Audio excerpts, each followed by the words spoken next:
The following history is taken from the pages of Forbidden Genesis, The Untold Story of Man, by Joshua T. Whaley.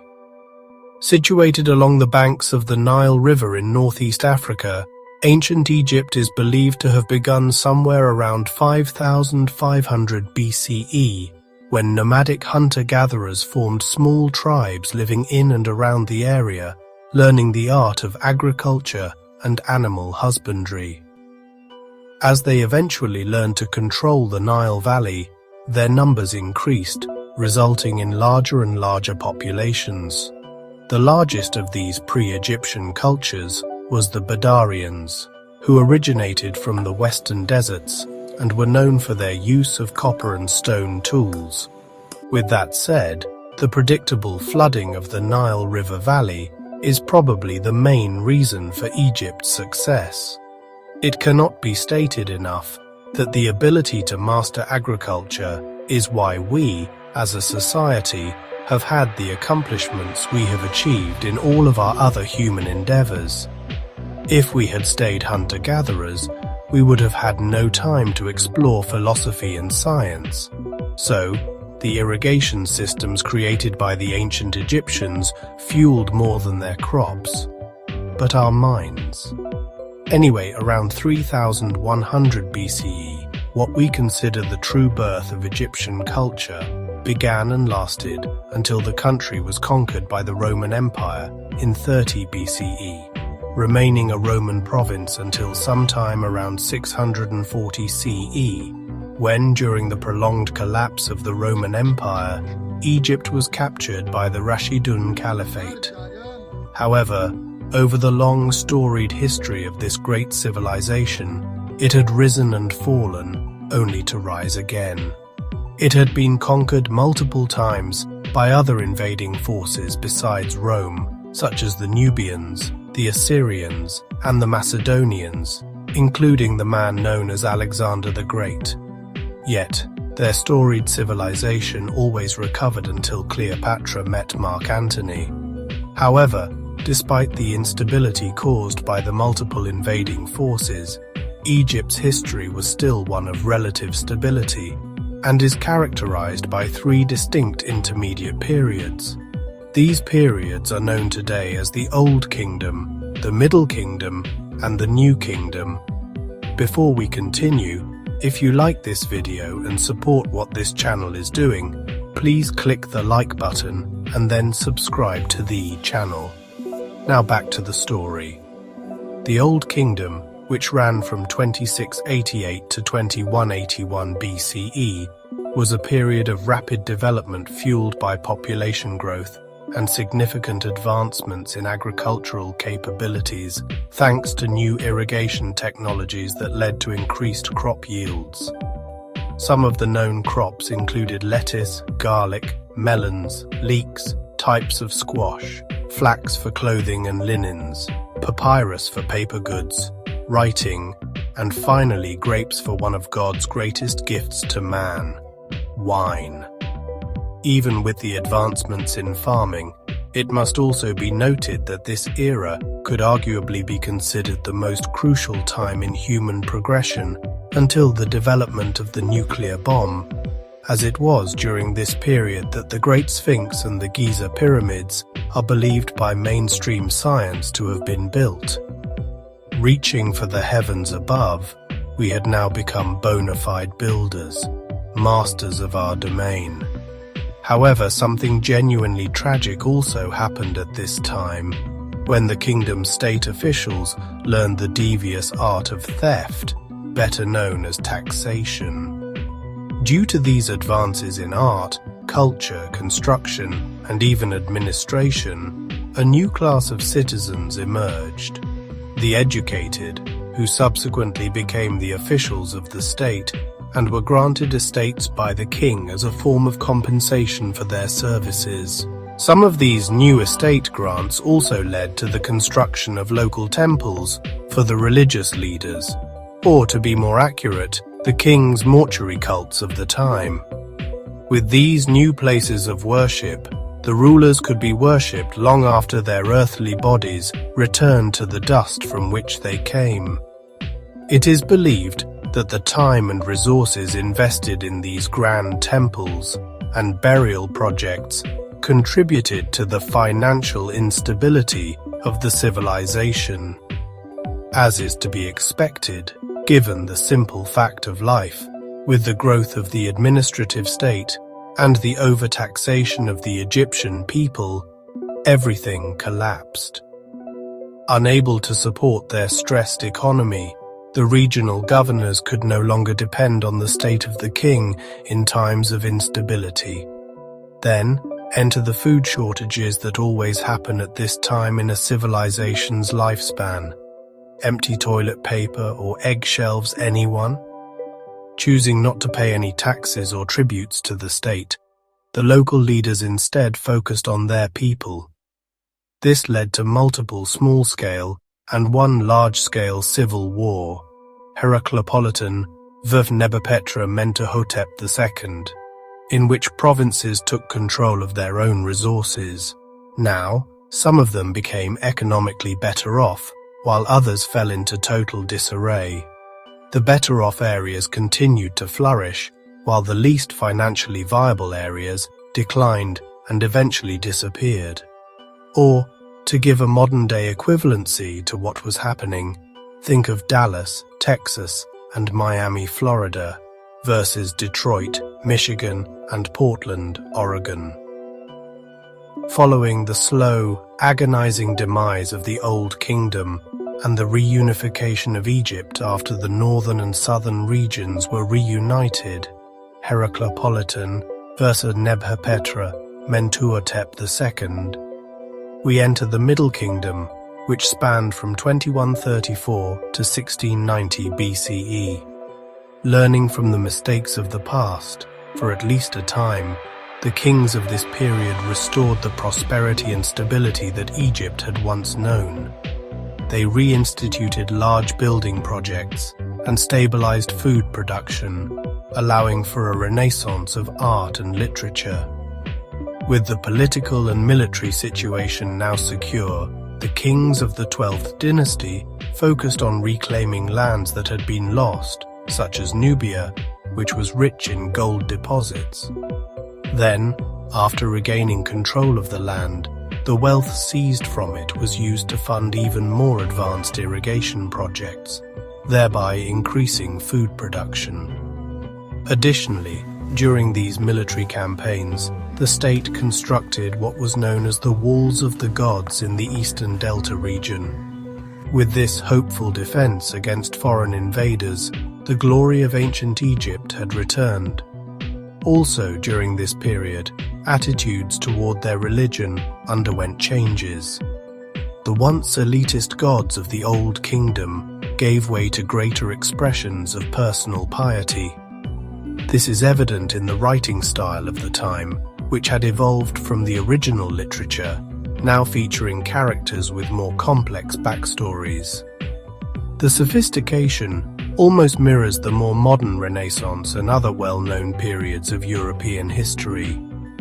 This was also the time when the final ruler of this period, King Amenemhat III, welcomed a Semitic-speaking people from Canaan into the land of Egypt, allowing them to settle in the eastern regions of the Delta Valley. Not a short-sighted ruler, the king saw the opportunity for an increased labor force from the new immigrants to his lands. Yes, now the massive building projects could continue on an even larger scale. However, as with everything else under the sun, nothing was as it seemed. As the people grew fat and lazy from the easy living of the time, a more driven group from Western Asia, known as the Hyksos, began settling in and around the river valley. Then, sometime around 1785 BCE, these new Hyksos seized control of the kingdom, forcing the pharaoh's government to flee to Thebes. Even though they pushed the once ruler of the land to pay them tribute, they allowed the commoners to retain their culture. However, the new rulers did bring advancements in weaponry, including the famous horse-drawn chariots, and the most important handheld weapon before gunpowder was discovered, the composite bow. Advancing in time just over 200 years, in 1555 BCE, the proper rulers of Egypt regained the strength and power to win back their rightful land after a 30-year conflict against the Hyksos. First, sending the Nubians, a constant adversary of Egyptian power, back from which they came, King Ahmose I waged a military campaign against the weakening Hyksos, permanently destroying their power. Egypt was now back under the control of the land's rightful ruler, welcoming in the new kingdom.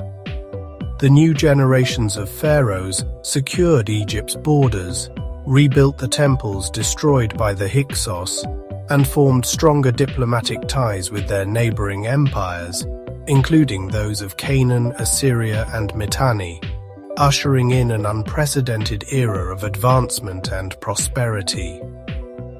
Due to these new ties and trade routes that extended throughout the Sinai Peninsula, the world was becoming increasingly smaller.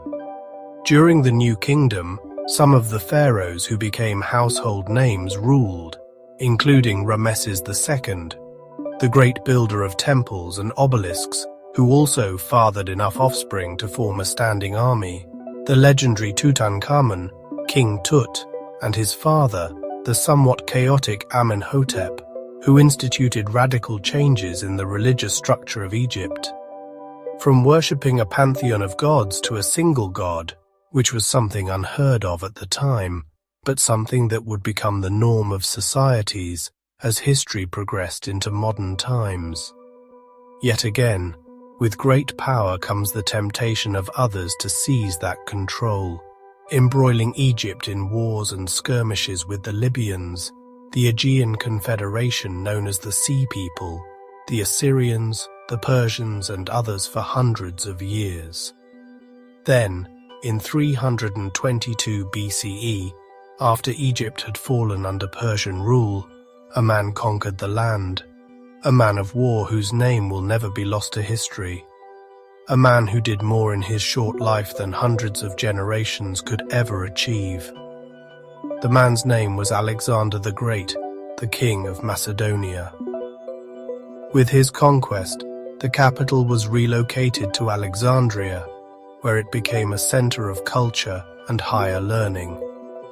I am pretty sure that everyone here has heard of the Lighthouse of Alexandria or the Great Library of the city.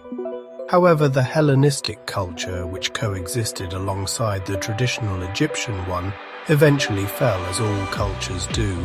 Still now, with a written record, we can learn from their mistakes, and of course, forget and then repeat them. By 30 BCE, the grand early history of ancient Egypt was coming to a close when it became a Roman province, following the defeat of the legendary Queen Cleopatra, who took her own life with the bite of an asp, an Egyptian cobra, and her lover, Roman general Mark Antony. The venom that ended the young queen's life also marked the end of a civilization that genuinely changed the world. A civilization that we owe so much to and can never honor enough for its contributions to the human experiment. But now, let's cover some of the mysteries. Standing guard over the sun-drenched Giza Plateau, the Great Sphinx gazes eastward towards the rising sun.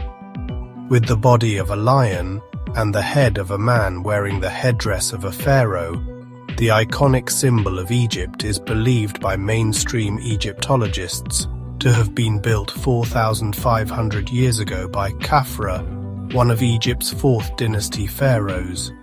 This belief arises because the Great Sphinx is part of the elaborate pyramid complex of Khafra, which is the second tallest pyramid at Giza, just behind his father Khufu's Great Pyramid.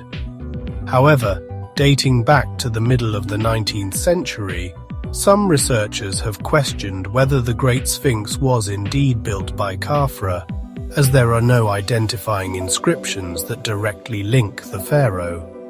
In fact, in 1858, archaeologist Auguste Mariette discovered inscriptions known as the Inventory Stele, which states that Khufu built his monuments near the Sphinx, indicating that the giant limestone statue was already in place. The problem that arises from the Inventory Stele is that it has been dated to almost 1,000 years after the rule of Khufu, possibly due to the Egyptian scholars at the time attempting to amplify the glory of the great symbol. In 1979, John Anthony West released his seminal work The Serpent in the Sky, in which he states that the Sphinx can be dated much earlier than traditionally believed. What he found were water erosion marks around the base of the Sphinx that could only have been caused by Nile floods from a more tropical climate sometime between 15,000 and 10,000 years ago. This date now aligns with the Richat structure and the possibility that ancient Atlantis may have been located in the Sahara Desert. His theory of an earlier age of the Sphinx has become known today as the Sphinx water erosion hypothesis. As expected, his theory has been rejected by the vast majority of mainstream scientists. Could this be true? And if so, does this not provide us with the evidence we need to prove that we are indeed the descendants of a much more ancient civilization, which we call Atlantis? So with that, West, who was only an author and lecturer, not a scientist, needed someone with an actual scientific background to help validate his claims. Then, 10 years after the release of his audacious claims in The Serpent in the Sky, he convinced a geologist with a PhD from Yale University named Dr. Robert M. Schloch to accompany him to Egypt. Unlike most individuals who subscribed to West's claims, Dr. Schloch was an actual professor at Boston University. Now, if he found the evidence West had presented to the world, the story of the Sphinx could be rewritten. After visiting the Great Sphinx, Dr. Schloch found the telltale signs of water erosion on the Sphinx's base and enclosure walls. Based on this evidence and seismic studies around the base of the statue, Dr. Schloch redated the Sphinx as being built sometime around the end of the last ice age, when the desert had a more humid climate with plentiful rainfall, allowing for the erosion marks that had been observed. However, Dr. Schloch has faced a constant barrage of criticism from mainstream archaeology because his findings do not align with their archaeological sequencing, which dates only to Khafra. Yet, when most would fall to the pressure of accepted dogma forced upon them, he has stuck to his belief of the actual ancient age of the Sphinx. He has basically become a testament to standing your ground, no matter what is thrown at you. Screw cancel culture. To put it into perspective, this is the style of argument used against his findings. Egyptologist Mark Lehner responded to Dr. Schloch's findings with, "You don't overthrow Egyptian history based on one phenomenon like a weathering profile. That is how pseudoscience is done, not real science." Now, considering Dr. Lehner also holds a PhD from Yale University, his voice carries considerable weight on this matter. But in his statement, there is an air of arrogance, claiming Dr. Schloch is engaged in the act of pseudoscience. Once you start with the name-calling, you have lost the argument. However, I do believe that weathering is a much more accurate form of dating than that of writing, said a writer. So the question is, do you agree with a science that is based on artifacts, or one based on the dating of rocks? Do you agree with someone who dates clay pottery, or someone who dates the stones that make up the structure of the Great Sphinx of Giza? I personally put my money on the latter of the two choices. Before we move on to the next topic of our discussion, I would like to present another piece of evidence regarding the Sphinx's actual age, as presented by Graham Hancock. According to Mr. Hancock, whose writings and research I put a lot of weight behind, and his frequent collaborator, Robert Bauval, the age of the Sphinx dates to sometime between 11,500 and 10,500 BCE, based on astrological alignments. This is due to the direction of the Sphinx's gaze, which directly points to the constellation of Leo during that period. Additionally, during this period, a plethora of lion motifs are found in both the statuary and architecture of ancient Egypt. So does that date the Great Sphinx to the age of Atlantis? I don't know, maybe. But I will leave the choice of the actual age of the Sphinx up to you to decide. Back to the Great Pyramid of Giza and the amazing alignments and mathematics. This is the one science I hold somewhat sacred. 2 plus 2 will always equal 4, even in Common Core. First, we are traditionally taught that the Great Pyramid is four-sided. However, I'm afraid that's not right. In modern times, we now have aerial imagery that shows the only remaining wonder of the ancient world is actually an 8-sided structure. Here's the kicker. This fact is only visible at sunrise or sunset, and only through cast shadows that show the slight change in the direction of the four faces of the pyramid. Also, this is the only pyramid known to have this design.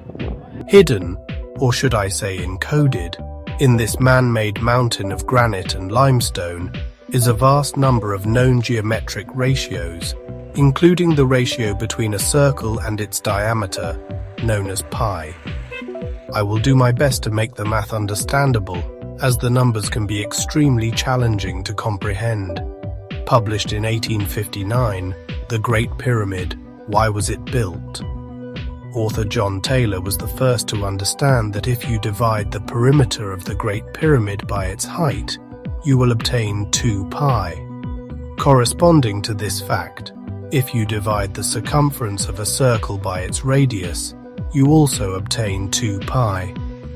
Because of this, Taylor proposed that the Great Pyramid was ultimately intended to represent the Earth, with the pyramid's height comparable to the Earth's radius from its center to the North Pole, and the pyramid's perimeter being that of the Earth's circumference at the equator.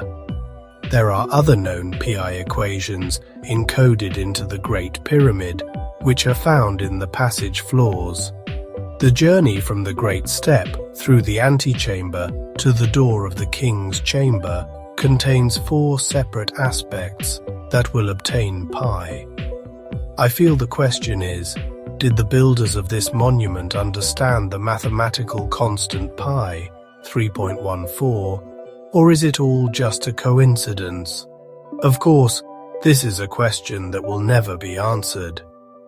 The following mathematical anomaly of the tallest man-made structure for over 3,800 years is the size of the Great Pyramid. Unlike our measurements today of both imperial, inches, and metric meters, the Egyptians used what was known as the royal cubit, in which 1 cubit equals 1.86 feet. The number may seem strange, but it is based on a fraction of the Earth's polar diameter, equaling 1/25 millionth. Anyway, from corner to corner on any side, the Great Pyramid is 365.242 cubits, which is the exact number of days in a year. 0.242 of a day is why we have a leap year every 4th year. Another fascinating fact regarding the original size of the Great Pyramid, which at the time was, with its now missing capstone, 481 feet tall by 755.6 feet wide. This equates to a perimeter of 3,022.4 feet, with the Earth being 24,885 miles at the equatorial circumference, 7,883,568,000 feet. With this in mind, the measurement at the base is a fraction of both the longitude and latitude at the equator. This means that if you scale up the Great Pyramid to the circumference of the Earth at the equator, the height and width of the structure are the same as those of the Northern Hemisphere. In other words, the Great Pyramid would touch both sides of the planet, the equator, and the actual North Pole, all at the same time, just as John Taylor proposed in 1859. This is achieved by using a slope of 51.5 degrees, which differs from other pyramids, such as Khafra's, which uses a 53-degree angle, or the Pyramid of the Sun in Mexico, which uses a 32.5-degree angle. I think we get the point about the mathematics and geometry encoded into the Great Pyramid, so let's look at another strange fact encoded in the numbers.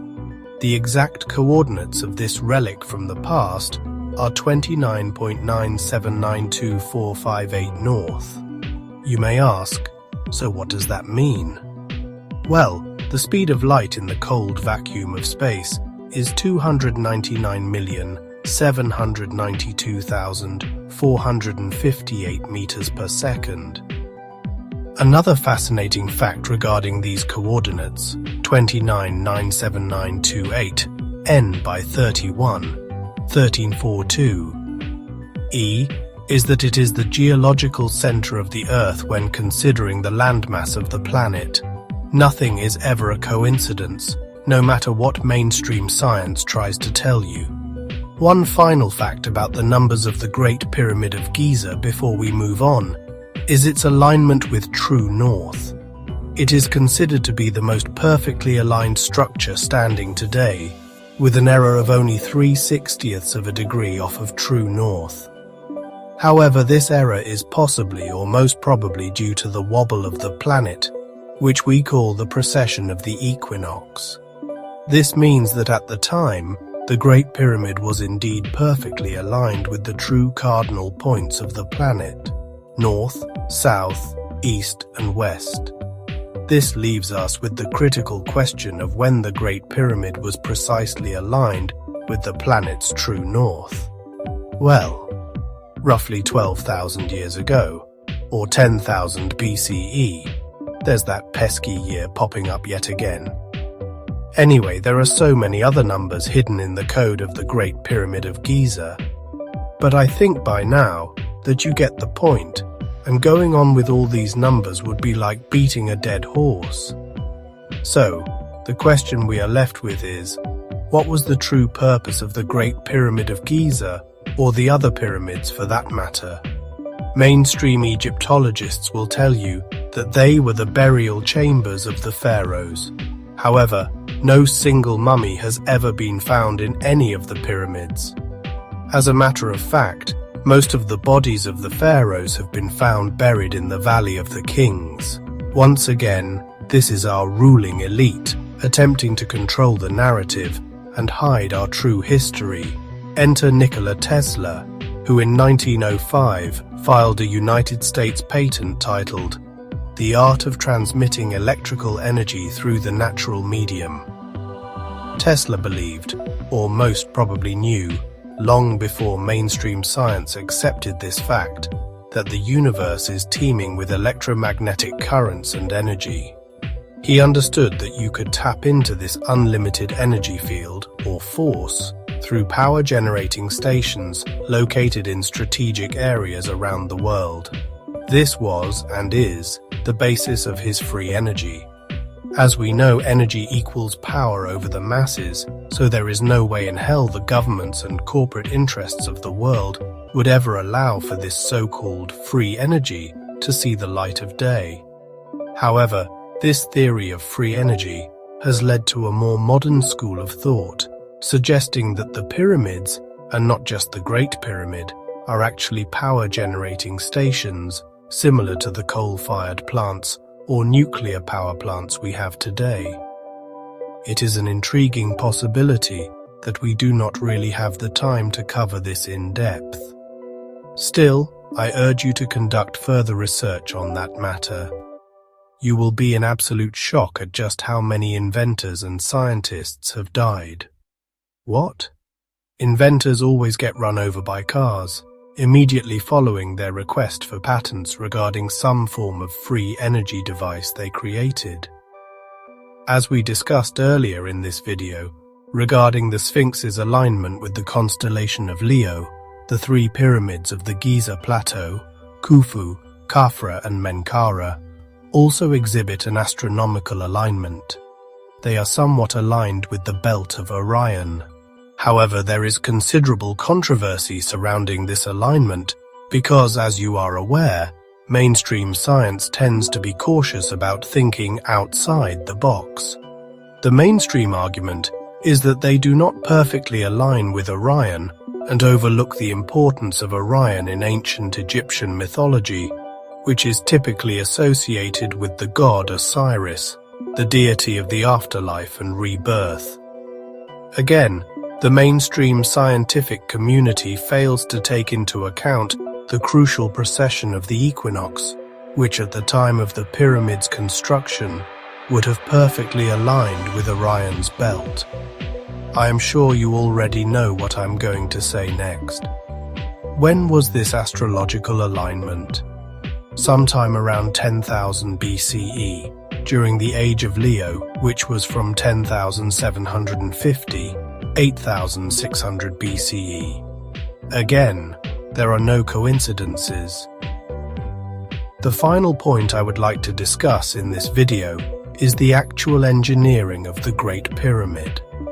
The construction consists of 2.3 million blocks of granite that were quarried 500 miles away and then transported to the Giza location.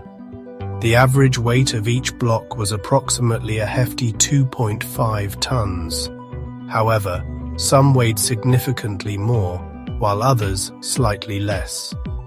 For simplicity, we will use the 2.5-ton average. That means the Great Pyramid weighs in at a not-so-svelte 6.5 million tons of granite.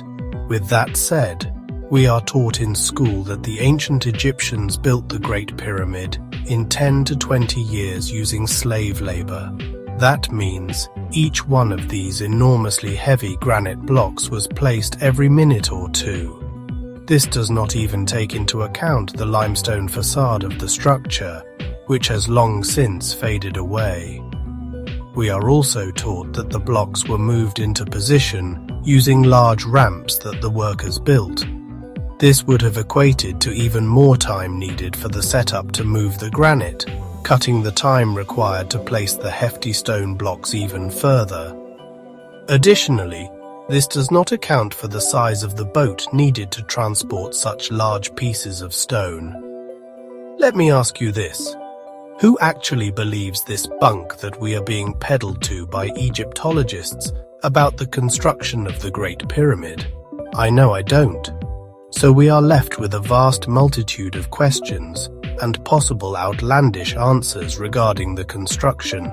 Some believe that the pyramids were built by an alien race, such as the Anunnaki, as far back as 150,000 years ago, as beacons for their spaceships.